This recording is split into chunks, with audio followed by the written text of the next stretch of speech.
Yeah, welcome to the Weege Show as we wrap up 2021 Monster Energy Supercross. I barely got to see the race. I actually spent the night in the NASCAR Tower in downtown Charlotte announcing American Flat Track. Spoiler alert, I am not going to spoiler it because we'll have a show on NBCSN tomorrow night at 10:30 Sunday night. And the best part was I got to enjoy the evening announcing a race alongside Ralph Shaheen. And then we got to bench racing about Supercross. And thanks to time zones, I did get to catch the main events. And these are good stories all around. And it's a story that everyone can root for. We are really seeing the dawn of the underdog having his day, really becoming the overdog. But we can't quite see it because we're not used to seeing it take place this way. Our three champions of Monster Energy Supercross for 2021 certainly have the underdog story to tell. And that could be inspiring for a whole nother generation of riders who can see that light at the end of the tunnel, even in their dark days. Now, one thing that any rider could do, being an overdog, an underdog, or simply a dog that's not under or over, Race Tech Suspension can help you out. They back our Weege Show. Their gold valves allow your suspension to be plusher, better bottoming resistance, more traction. It's made and engineered in the USA. Go to racetech.com for more. They also have very high-end engine services. Racetech always known for their suspension, but the engine work is second to none, especially because they can help other engine builders replicate their own process over and over and over for multiple motorcycles with their digital CNC porting. So check out racetech.com. They'll even sign an NDA so your reporting specs don't get stolen by the competition while you're using Racetech's equipment. Talk about the underdog thing here a bit. First of all, the Colt Nichols story is probably the headliner of that particular theme of all. And that's why I asked Colt earlier in the season about his come up through the ranks.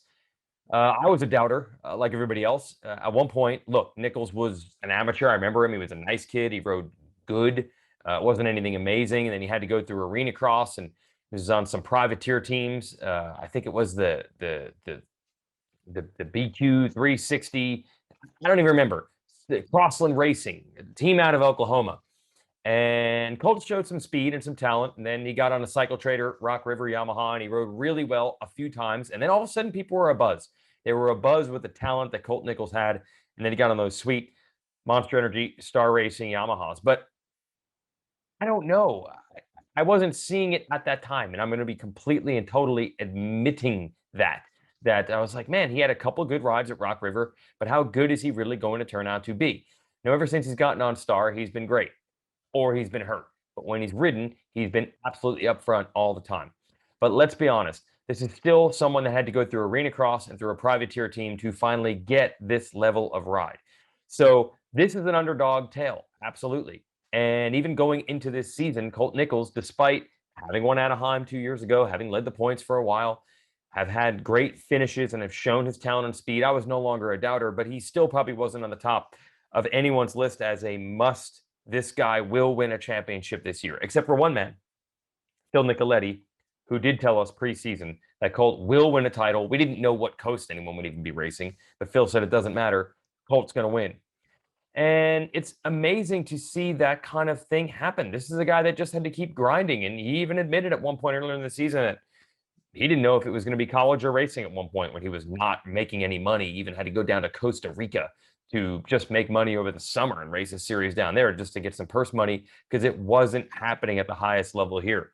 But anyone that watches Colt Nichols ride or perform now, I mean, there shouldn't be any doubt that he was ever this good. The talent is obviously there, and the dude has worked. And he mentioned that in his podium speech that he had been through hell at times with the injuries, and that was after he got the factory ride. I mean, it had already been hell probably being on Privateer Island, just trying to make it work in the sport. And I think Colt is underrated as a personality. The dude's got style. There's no doubt about that. He and his buddy Justin Bogle, they're not fashion forward. They're fashion fast forward, way faster than I'll ever catch up to. So he's got style, really well-spoken guy, and the amount of appreciation he must have because of he's seen the highs, but he's also seen the lows. It's really something to be said for that. And it's a similar story for his teammate, Justin Cooper. We've told it so many times. You're probably sick of it. Regular school, a year of college, didn't think he was going to make it. Crap bikes his entire amateur existence until the very, very end when, again, The Rock River team picked him up. He all of a sudden went to another level. Star picked him up. He went to an even higher level, much like Nichols. And really, Justin Cooper has been A plus, B plus, A minus level the entire time he's been pro. He's barely had bad races. Really impressive. And we've told the Cooper story enough that you're probably going to be bored if I get too far into it, but you have to wonder about the common thread of those two riders. These were riders that were always chasing it. These were riders that didn't have it. And you've got to think that there's some things that are now ingrained in them because they had to fight so hard for it that make them successful as pros. We are now living in an era of homogenization in supercross racing. Homogenization means that everything has a feeling of sameness. I talked about this on the show a couple of months ago, where when you had these unbelievable standout superstars, Jeremy McGrath or James Stewart or Ricky Carmichael or Chad Reed, everything they did was behind closed doors. Everything they did was just whatever their mom and dad set up or whatever track they could get to. Everyone was using a totally different system. And whatever, say, those four riders, just to name examples, did work. But it wasn't a repeatable process that someone had said, look, do X, Y, and Z, and you're going to succeed. It was just them and their family trying to figure out a way to make it work. Totally different in this generation. Almost everyone is working with trainers and working with coaches. Heck, a lot of them are riding together and they're riding the same tracks. And this isn't just the Baker's factory. This is MTF and every other training facility. Everyone does essentially the same thing. And I think it's led to the racing being closer. We talk about deep field. And again, you can go, as David Villeman would tell you, you can look in 1999 when he raced Supercross. You can go 20 plus years and look at the names in the field. It's not necessarily deeper from a name standpoint these days. Look at the 1999 season or the 2000 season or the 96 season. A lot of great names in there. The reason I think so many people talk about it being deep is because the gap between the positions is closer. And that's because of the homogenized process of everyone essentially doing the same thing. And again, I don't mean just the Baker's factory, guys. I mean that everybody else is doing a Baker's factory type thing. So if everyone's doing the same thing, what does it take to rise through the field? I think we're down to grit. I think we're down to hunger. I think we're down to heart and desire. And if you're Justin Cooper and you're Colt Nichols and you have seen the dark side, you have seen the it's time to go to college side, it's not going to happen for me as a motorcycle racer. And all of a sudden you get a taste of it, a little taste of success, and you break off another piece and another piece. Colt Nichols has had some nasty injuries. We're talking broken humerus. Stop me if you heard this before. That's not funny. But he's going to keep digging. He's going to keep grinding. He's not going to let that bring him down because he is standing like right on the precipice of having a great professional career when it didn't seem like it was going to happen. Beat that motivation. And when you're already doing the same level of training and riding and everything else, it's hard to beat a rider who is that motivated. Which leads us, of course, to Cooper Webb. Now, this story has been told a ton as well, so you're probably sick of it. This one actually harkens back to the group that came right after the McGrath, Carmichael, Reed, Stu group, and that was Ryan Villopoto, who everyone had said, look, he's the second best guy. Mike Alessi is going to be the next guy winning a whole bunch of races, and we know how that turned out. Ryan Villopoto turned out to be the best rider of his generation, followed very closely by Ryan Dungey, who was also not on the radar with anyone else. There's something about that not being the number one guy that seems to build this level of desire and hunger. And that's where Cooper Webb is. Now, I remember Cooper Webb as an amateur. He wasn't as bad as I think the narrative now says, where it's like nobody wanted this guy. Myself and Kevin Kelly, the announcers at Loretta Lynn's, I only really go to one amateur race a year. We had this long-running nickname. We used to call him Guy hanging with Mr. Cooper Spud Webb, taking all the Cooper and Webb nicknames we could and jamming them together. And I feel like I said that name over and over. He won plenty of races as an amateur. But yes, we'd already seen the mold of how it was supposed to go with the next big hitter.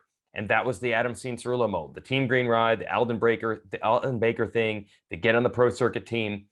That had been an unstoppable force. We had just witnessed Ryan Villopoto doing it. Another thing that makes it a little deceptive of how good Cooper Webb is his approach, just like it is right now, just like he did tonight. He won the main event, but it didn't look like he was going to win it. It looked for certain that Chase Sexton was going to win. And Webb maybe wasn't going to push with a title on the line. But there it is every single time, 5 minutes to go, like no one else has ever scripted it. There's Cooper closing in, and you're like, he's going to do it again. The son of a gun is going to do it again. So I think when there's hype building as like, this is the next mega talent, you have to lock this guy up. You have to get him on your team now. He's absolutely going to start smashing race wins and records and collecting titles. A lot of it comes from not the results column. A lot of it comes from you saw this kid do something. The lap time he threw down, he's so fast. This scrub, this jump that he did. We know that's not Cooper Webb's trademark. That's not his stock and trade. There aren't people buzzing in the industry about how unbelievably fast Cooper Webb went on some random day at some random track. It's all about racecraft and making it happen in invisible ways when you don't expect to see it until it's already gone. Like the race win tonight. Like it didn't seem like it was going to happen. And the next thing you know, the checkered flag is out and he's won. I think that partially is why Webb was underrated and hence an underdog, because he doesn't wow you with flash, which leads me to my final topic. Webb now is a two-time Monster Energy Supercross champion. And as I mentioned in my pre-race show, doing it really with a flair. He keeps these races exciting. To have someone who wins as often as he does, but only does it right at the end, that means we get close racing, right to the finish, right to the final laps. It's must-see TV all the way to the end. It's great stuff.